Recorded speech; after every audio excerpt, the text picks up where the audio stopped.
Hello दोस्तों। तो दोस्तों आज से हम स्टार्ट करने वाले हैं अपने हिस्ट्री के टॉपिक्स और यूपीएससी को ध्यान में रखते हुए ये टॉपिक्स हम कवर कराएंगे आपके। ठीक है। तो आज देखिए दोस्तों, हम आपको बताने वाले हैं अलीनगर की संधि है। ठीक है, अलीनगर की जो संधि है ये क्यों होती है।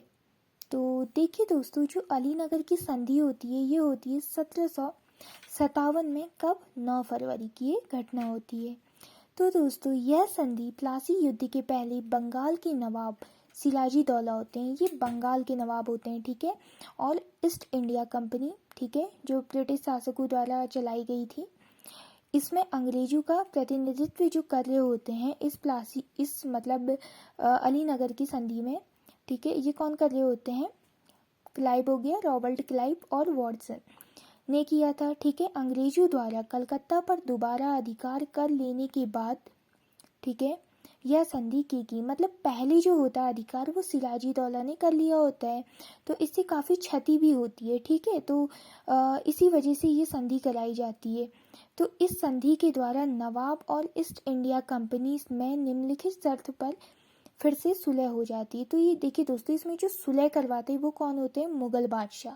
ठीक है, जो मुगल बादशाह होते हैं वो जो होते हैं सुलह करवाते हैं इस चीज़ में, इसीलिए संधि होती है। देखिए, ईस्ट इंडिया कंपनी, मैंने इसको शॉर्ट पे लिख दिया है, को मुगल बादशाह की फरमान मतलब कि कोई आदेश जारी किया जाता है के